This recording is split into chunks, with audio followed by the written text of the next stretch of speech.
Hoy estoy muy contento. Primero porque Sonia y José son una pareja de grandes amigos que hemos compartido momentos muy gratos y sobre todo estupendas experiencias gastronómicas, con lo Sí. cual doble celebración. Pero además hoy vamos a hablar de un tema que me apasiona, bueno, dos, la educación por un lado y la innovación por el otro, que juntas son una combinación explosiva. Y es que Sonia está en campaña de lanzamiento de su nuevo libro, que ahora nos va a contar y que a mí me parece que está dando en la diana, porque quien más y quien menos se está cuestionando si la forma de aprender, si la formación, si la educación son realmente lo que se necesita. Bienvenida, Sonia. Eh, Gracias por tu tiempo hoy. Cuéntanos más sobre el lanzamiento de tu libro, por favor. ¿Por qué lo escribes y por qué se titula como se titula y de qué va? Pues fíjate, yo tengo que decir a la recíproca que me siento súper afortunada de estar aquí contigo hoy. Y también por las buenas memorias, pero porque me encanta lo que estás haciendo. Esto del incontratables me parece que es un privilegio. Es decir, eh, ¿qué tendría que suceder para que yo, en vez de hacer lo que estoy haciendo, estuviera haciendo otra cosa? Y creo que tendría que suceder no haber vivido todo lo que he vivido. Entonces, yo me he dedicado toda la vida a la educación. Tú me has preguntado por qué me meto en este nuevo libro. Me he dedicado toda la vida, me apasiona la educación. He hecho, creo que todo lo que se puede hacer en educación, como madre, como profesora, como directora de colegios. Y ya en los últimos tiempos, este año cumplo 60, en los últimos tiempos me preguntaba si realmente esto de la educación tiene remedio, ¿no? O sea, para los que somos apasionados, somos muy capaces de ver las cosas que no funcionan y nos gustaría encontrar formas de resolverlo. Y entonces pensé que se podía hacer desde dentro, pensé que hacer algo desde un colegio, desde un aula, con los padres y madres de tu entorno era suficiente, pero luego me di cuenta de que no, que al final aquí tenemos un problema estructural, que el sobreesfuerzo que podemos estar haciendo los mataos, los chalaos de la educación, no nos va a llevar mucho más lejos que las puertas de nuestros centros, y que había que hacer algo más. Entonces, me he dedicado durante un año y medio a hacer un estudio de investigación mía y con la Universidad Autónoma de Madrid, pero sobre realmente cuál es el futuro de la educación, hacia dónde vamos, ¿no? Y qué es lo que podríamos hacer mejor. Y ha habido momentos en los que he pensado, bueno, colgo la chapa, me voy a la playa, lo dejo todo, y de repente dije, voy a darle un empujoncito más. Y me fui a Silicon Valley y estuve viendo lo que se estaba haciendo pues con tecnologías, con inteligencias artificiales, qué locuras y qué chaladuras se estaban aplicando por gente buena, mala, regular, por todo, ¿no? Y ahí descubrí que había todo un mundo de investigación, de innovación, de posibilidades que nos las estamos perdiendo, ¿no? En España. Y entonces dije, bueno, pues voy a seguir por ahí. Terminé el estudio de investigación y simultáneamente ya llevaba 400 páginas impresas, y simultáneamente, pues nada, me puse a escribir el libro.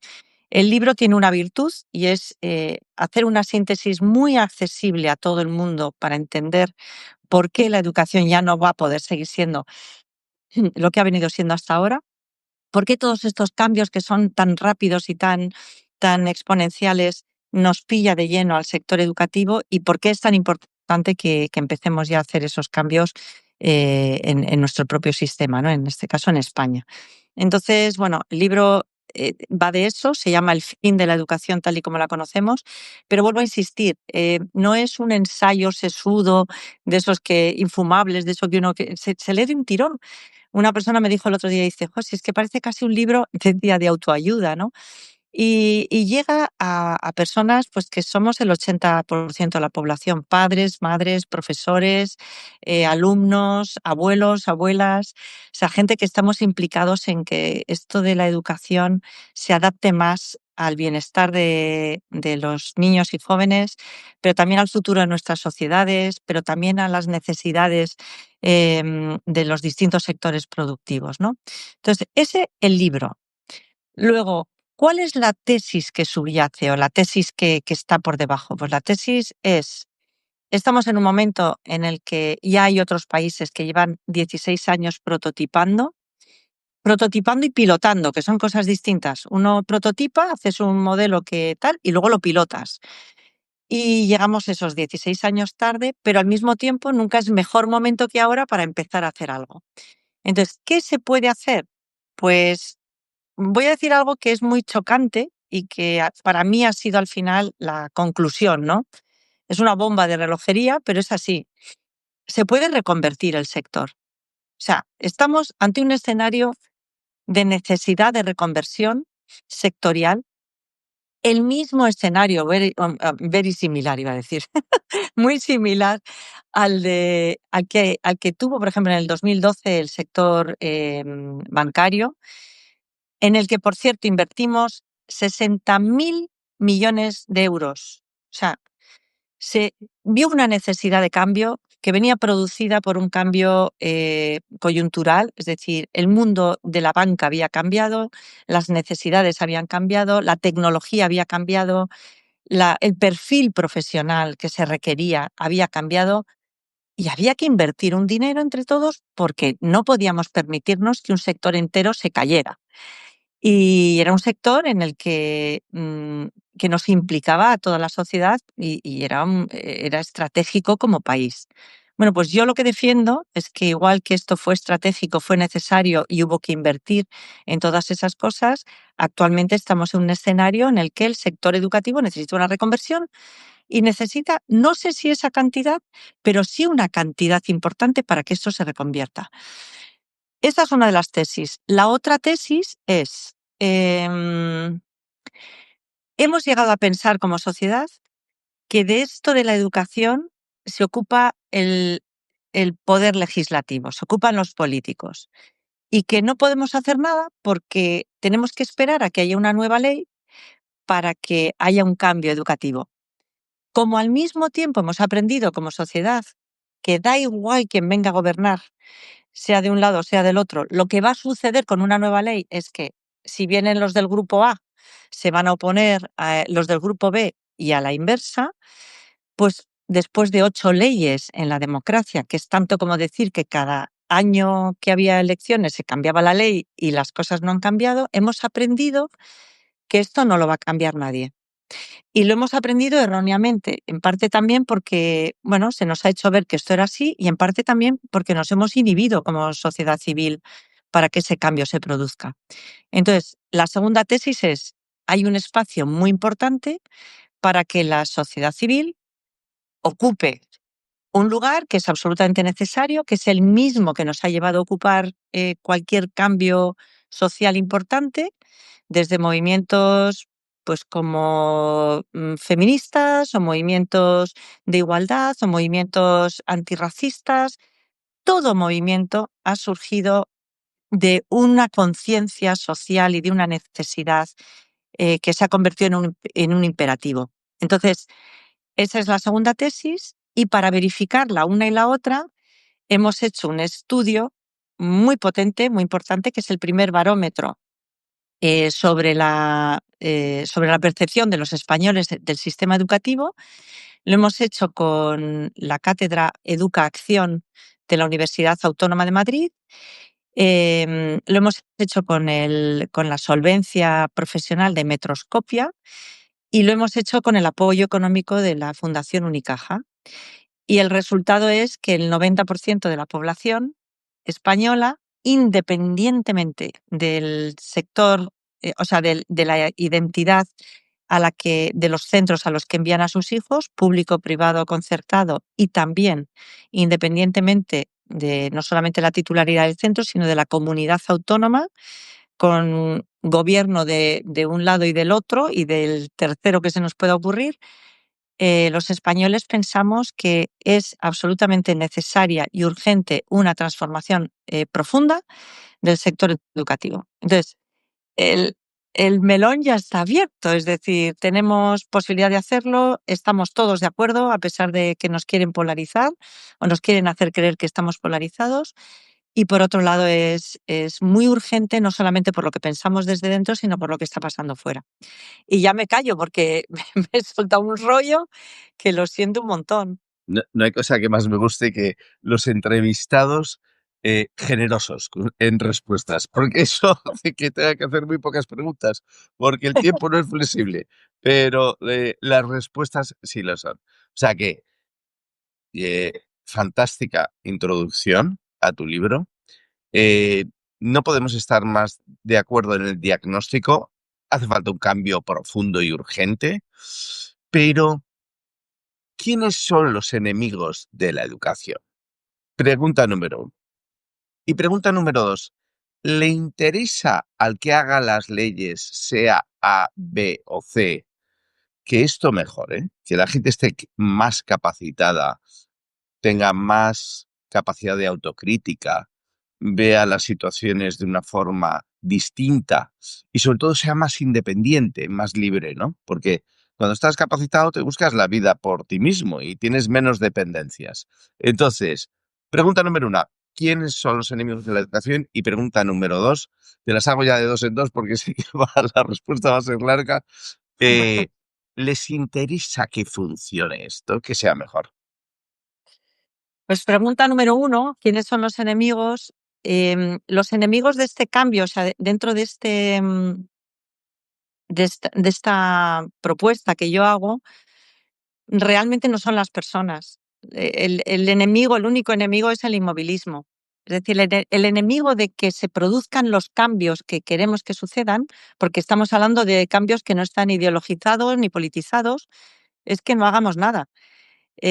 Incluso exponiéndonos a equivocarnos, que es parte de un proceso de innovación. En todo proceso de innovación hay un proceso de ajuste, ¿no? Necesariamente. Es decir, la innovación no es un proceso de búsqueda de la eficacia o de la eficiencia. De eficacia sí, de eficiencia no. O sea, va a haber momentos de tener que buscar alternativas.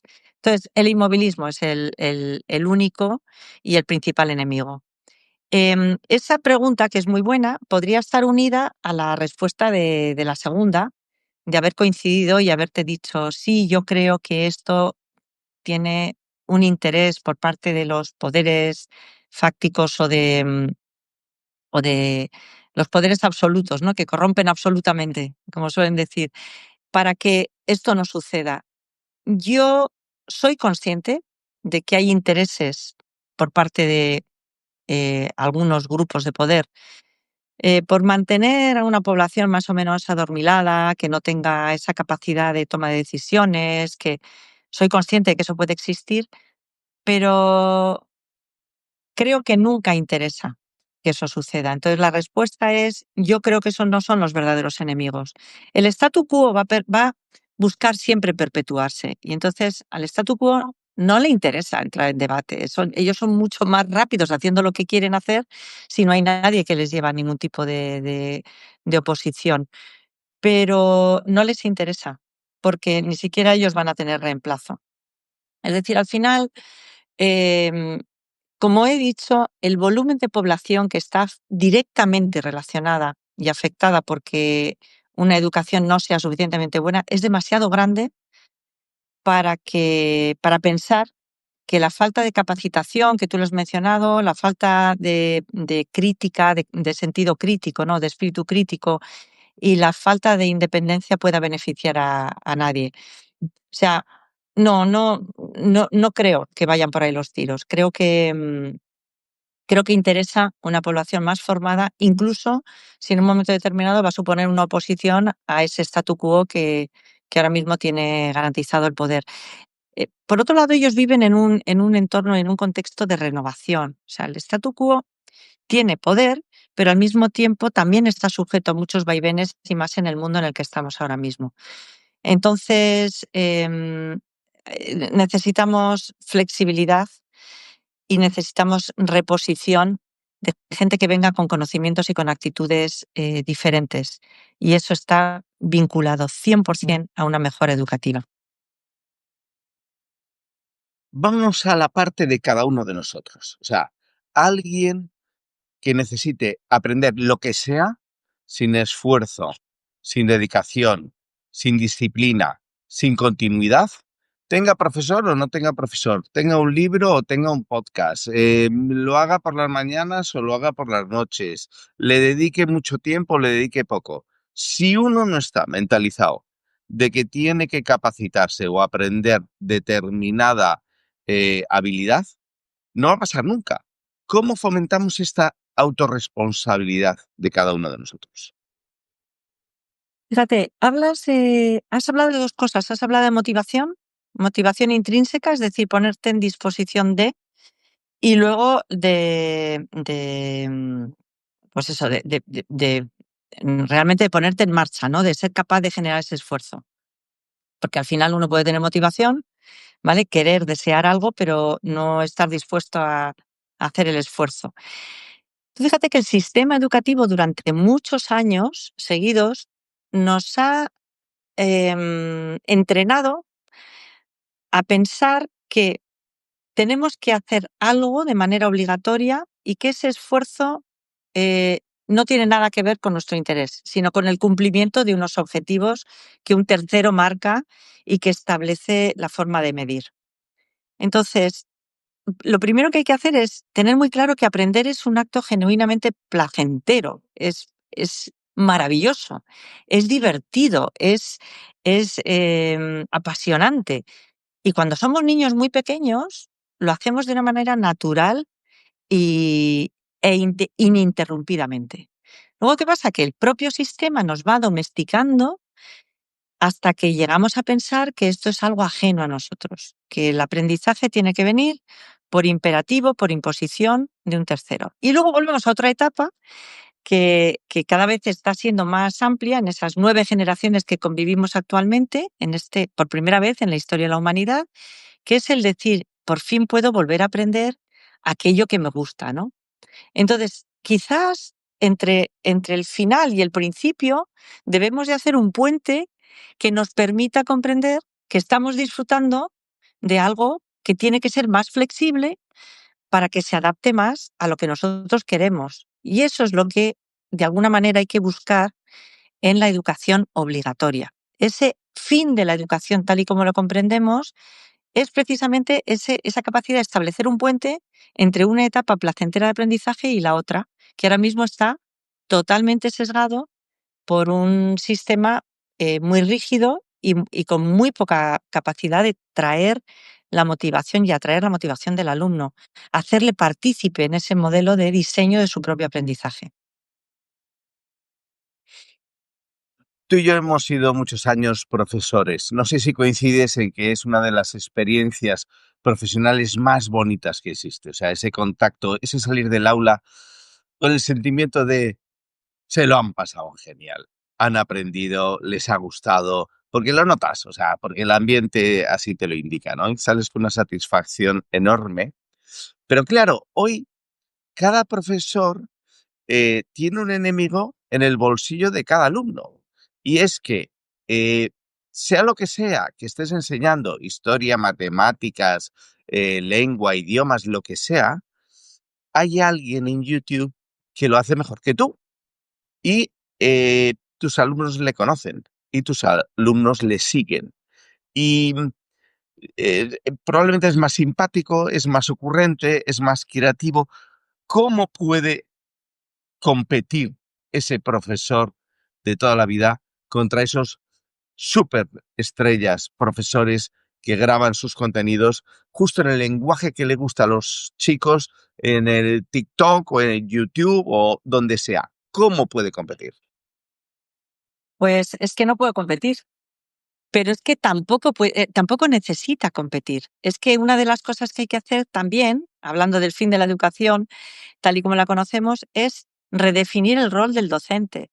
O sea, yo hay cosas que ya no voy a hacer nunca más para competir con lo que ya no soy y algún día fui. No voy a ser más joven que ahora, no voy a tener que competir por cosas que me llevan al fracaso directo.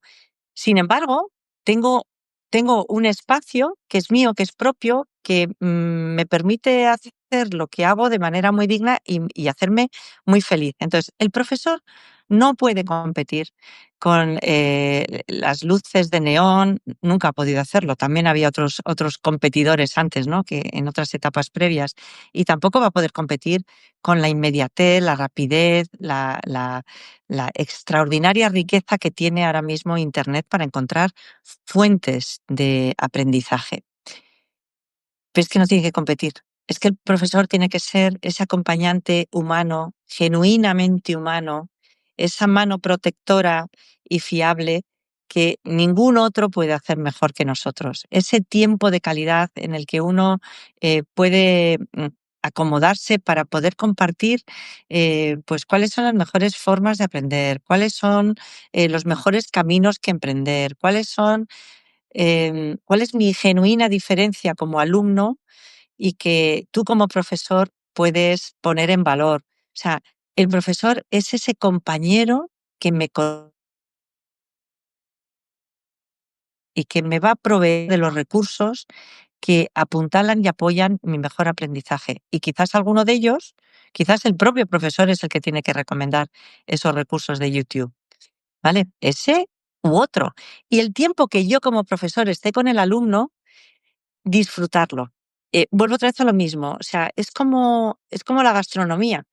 Me pueden me pueden poner un menú que sea muy rico y muy nutritivo y que tenga unas características, excelentes, que si yo no genero deseo, si no genero salivación, nunca me va a sentar bien. El profesor tiene que ser el gran generador de deseo para que esa devolución de los alimentos sea excelente y sea nutritiva. Qué bonita definición. Me ha encantado el símil. Es exactamente así. Eh, Gracias. fíjate, yo también lo veo como un gran aliado. O sea, un gran profesor recomienda grandes libros, recomienda grandes materiales y hoy Internet es el gran material, es la gran enciclopedia. Y si ha hecho bien su trabajo y ha filtrado, pues se encuentra en una posición de poder, de influencia maravilloso para decir a los chicos, oye, no os perdáis los vídeos de esta persona. De hecho, me consta, hay un economista, Canva, que ayer se alegraba mucho porque en una universidad de México le había dicho el profesor a los alumnos que era obligatorio ver todos sus vídeos para entender conceptos básicos de economía. Y el hombre estaba eufórico por esa simbiosis, esa sinergia. Bien, ya que estamos en el plano digital, a mí me consta que tú eres una gran innovadora. De hecho, eres una de las pioneras en aplicar la transformación de los espacios a los colegios. O sea, cómo la arquitectura y cómo el diseño interior puede conjugar un papel importante dentro de la educación. ¿A qué te lleva esa decisión de decir, oye, hay que hacer los colegios distintos? Y a mí, siempre que alguien se plantea hacer algo distinto y hacer algo nuevo, me merece mucha admiración. ¿Por qué tú decidiste eso? Pues porque realmente es una proyección natural del el cambio que hay que hacer. Piensa un momento en cómo eran nuestras casas hace 40 años, 50 años. Pero es más, piensa en cómo eran nuestras casas hace 2 siglos, ¿vale? Vivíamos de una manera muy diferente. Ya no te voy a hablar de que no teníamos internet, no teníamos tal, pero no teníamos ni siquiera plancha eléctrica. Es decir, vivíamos de una manera muy distinta, cocinábamos de una manera muy distinta. Bueno, pues lo que no tiene sentido es que nuestras aulas sean exactamente igual que hace 2 siglos. O sea, no te estoy hablando de una. ¿Sixto? ¿Sixto? Ah, perdona, es que me había entrado una llamada y se había cortado, discúlpame. ¿Me oyes? ¿Me oyes? ¿Sí? Vale. Yo no te oigo, Sixto. No sé por qué razón. A ver, a ver. ¿Ahora me oyes?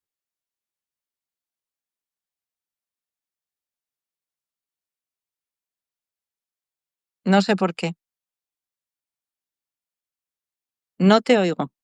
Bueno, yo te lo voy a contar, te voy a contar esta parte para no interrumpir la conversación, pero no te oigo. Entonces, bueno, pues vamos a ver por dónde. podemos hacerlo. Mira, te decía que las casas son muy diferentes, nuestros contextos donde vivimos son muy diferentes y los colegios siguen siendo igual que hace 2 siglos. Entonces, de entrada es anacrónico, de entrada es algo que no es racional, que no tiene ningún sentido. Con lo cual, lo que sí podemos hacer es pensar en cómo vivimos ahora y cuáles son las necesidades que podemos trasladar al espacio. Por ejemplo, si hace 2 siglos los profesores se tenían que cualificar en competencias en materias concretas, es decir, ellos tenían que habilitarse como profesores si sabían muchas matemáticas, lengua, cada una de las materias tenían que acreditarlas porque lo que hacían era transmitir contenido. Pues era lógico que las clases tuvieran un espacio donde el profesor estuviera al frente y donde los alumnos estuvieran al otro lado recibiendo ese contenido. Y que las clases estuvieran cuanto más aisladas del espacio exterior, mejor, porque tenían que concentrar toda su atención ahí. Hace 1 siglo, la cualificación de los profesores tenía que ver con que ellos supieran suficiente pedagogía o formas de hacer accesible conocimientos diversos a los alumnos. Es decir, se basaba mucho más en el procedimiento. Con lo cual, en los espacios tenía que haber, sobre todo, acceso a recursos que fueran adicionales al libro, laboratorios, espacios deportivos, etcétera, etcétera. A fecha de hoy, el espacio tiene que corresponder mucho más a las funciones del docente como líder del proceso educativo. Es decir, los profesores tienen que tener capacidad de poder innovar en cuanto a los recursos a los que acceden para que los chicos, los alumnos puedan aprender.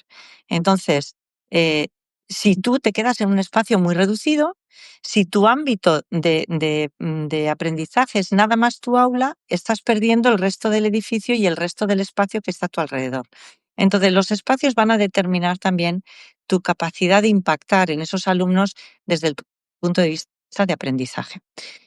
Y eso es lo que me ha llevado a acercarme mucho más a la arquitectura, al diseño, al mobiliario, es decir, de qué manera podemos organizar nuestros centros educativos para que se pueda amplificar ese espacio y eso que hacemos en el colegio. A mí siempre me ha parecido muy admirable el impacto de el diseño en todos los procesos y además en la educación. Y creo que desde luego el espacio y la arquitectura de un colegio son parte de ese diseño. Bien, aparte de esta innovación de transformar las paredes, transformar los espacios, eh, ¿cuál de las otras grandes innovaciones crees que va a tener un gran impacto en la educación y cómo? ¿Y por qué? O sea, pues te hablo de la inteligencia artificial, de la robótica, de meternos chips en el cuerpo para aprender más rápido, yo qué sé, las gafas de Meta, todo eso que estamos viendo que nos está llegando, ¿qué impacto va a poder tener en la educación? Pues tú has mencionado muchos gadgets, muchos dispositivos, ¿vale? Pero lo que subyace, y estoy completamente de acuerdo, de alguna manera, de manera tácita estaba incluido, lo que subyace es que la tecnología está cambiando no solamente nuestra forma de vida, sino nuestra forma de comprender el mundo, de prestar atención, ¿vale?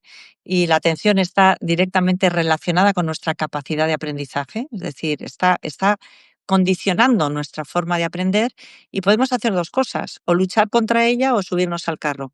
Si luchamos contra esa atracción que está teniendo pues todo lo que está pasando en otros segmentos, ¿no? A través de la tecnología, de nuevo estamos perdidos, ¿vale?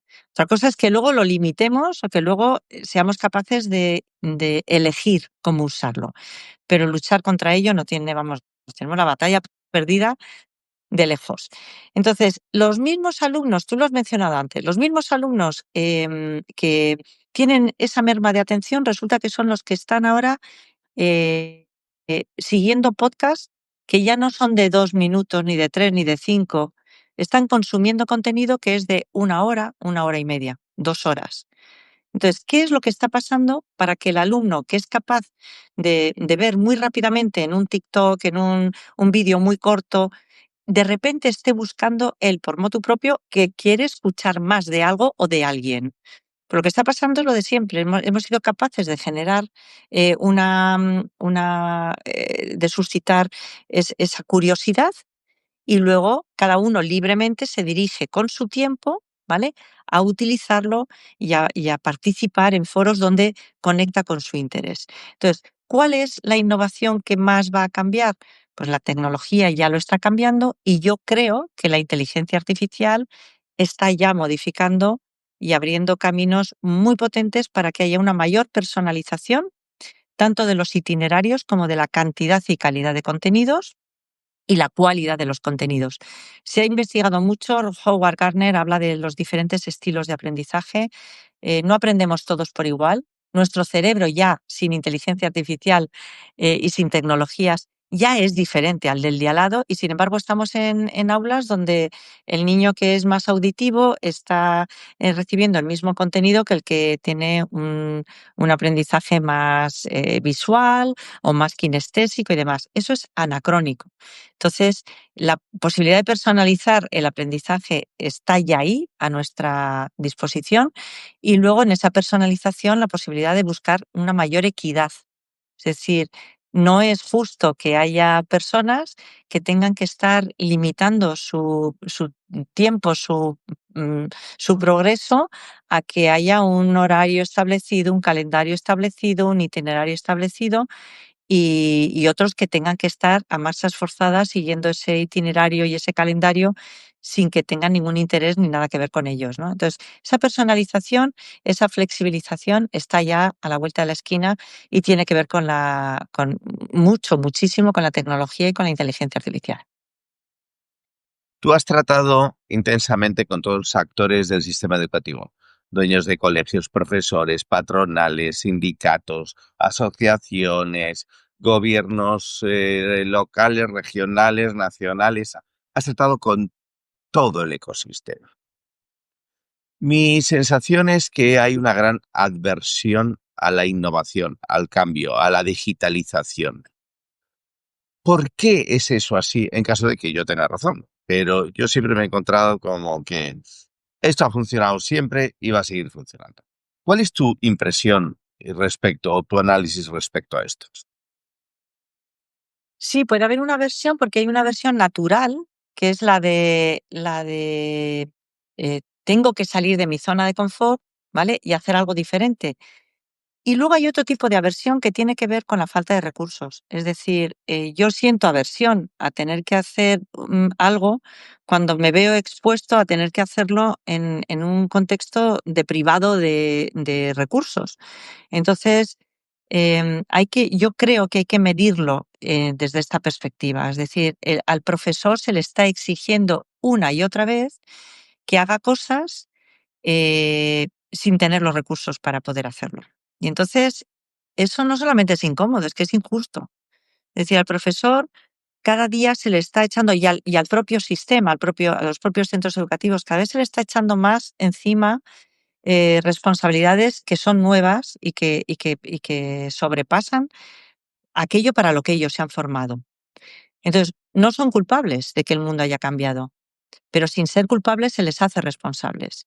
Entonces, hay una versión porque, entre otras cosas, ahora también los profesores son responsables del ciberbullying, es decir, en un mes de agosto, en mitad de unas vacaciones, si hay un problema de ciberbullying entre tu grupo de clase, tú vas a ser convocado a tener que justificar cómo has gestionado X, Y o Z problema durante el tiempo que estaban tus alumnos en clase. Y te estoy hablando del mes de agosto, en vacaciones, y tienes que estar justificando lo que ha sucedido en la etapa previa, es decir, cómo has puesto.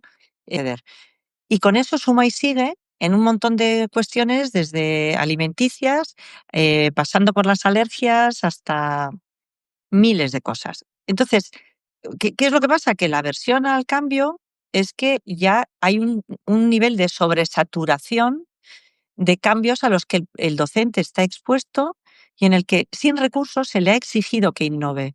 Y eso normalmente lo que te hace es te lleva como humano a medidas de protección, ¿vale? No me hagas más daño, déjame hacer de lo que yo sé lo mejor que pueda. Si En este contexto, yo creo que los docentes en general están dispuestos a hacerlo. Tú generas un escenario de reconversión, como comentaba yo antes, y lo dotas de recursos, abrirás la posibilidad de que aquel que no quiere innovar pueda salir del sistema, ¿vale? Igual que ha sucedido en el sector de la siderurgia, ¿vale? Y cuando ha habido esa necesidad de cambio, y el que quiera permanecer se pueda emplear a fondo con los recursos suficientes en aprender y en generar esos espacios de innovación. Entonces, sí, es verdad que ahora mismo estamos en un momento de bloqueo, pero es un bloqueo antinatural, porque no se está dotando de los recursos que son necesarios. Sí, yo también creo que hay muchos papás con mucha cara dura que echan toda la responsabilidad de educar a los profesores y a los colegios y ellos no hacen su parte, que también me parece que es importantísima, ¿no? Y yo quiero respetar los tiempos porque vas con un poquito de prisa. A veces nos llegan preguntas. Hoy los asistentes en directo no están muy activos. Es una pena que no llegue ninguna pregunta porque el tema a mí me parece interesantísimo, pero también hay la posibilidad de preguntarle a Sonia en directo si no queréis compartir vuestra pregunta. ¿Cuál es la mejor forma para contactar contigo? ¿LinkedIn? ¿Tu mail? Sí, LinkedIn es la mejor forma. Hay varias formas, a través de LinkedIn, hasta a través de Instagram. Y también os animaría a participar de una iniciativa que yo creo que es la vía más orgánica y más directa, que es la de la alianza Educaacción.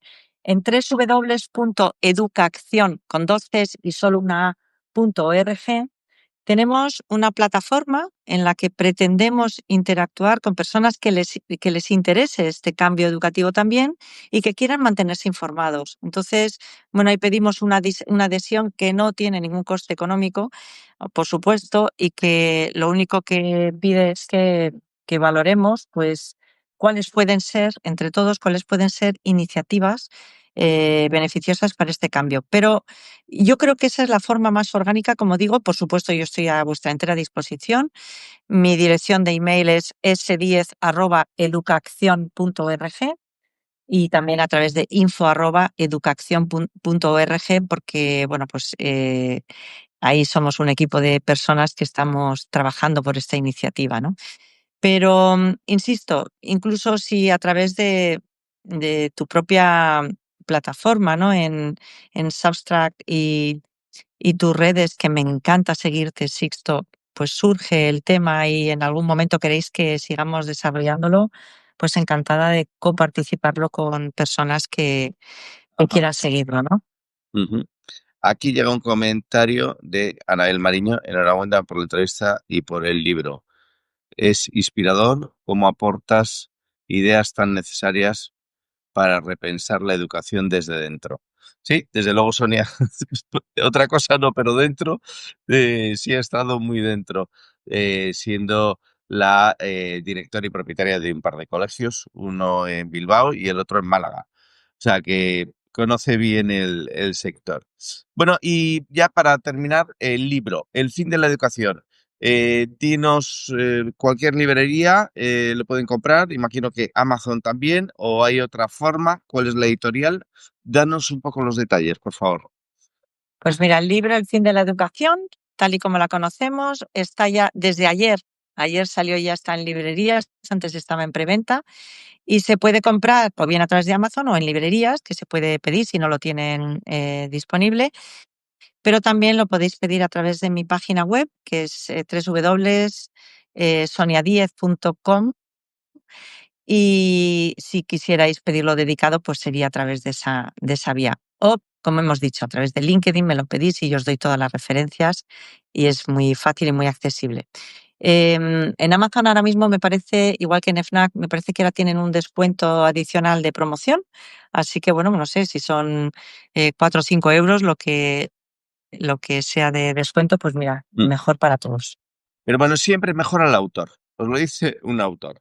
Entonces, mejor en tu web y así viene además dedicado y firmado. O sea que Sí. muchísimas gracias. Enhorabuena por el libro. es el primer día. Yo creo que hay mucho más que exprimir de tu conocimiento y de tu visión sobre la educación. Creo que vas a hacer grandes cosas a través de Educa Acción o Educación, y creo que el reto es apasionante. O sea, si no cambia la educación, nada cambia. Y si cambia la educación, muchísimas cosas buenas ocurren. 1 millón de gracias, amiga. Nos vemos pronto en Lisboa o en Madrid, que me has prometido que vais a venir Gracias a a ti verme. siempre.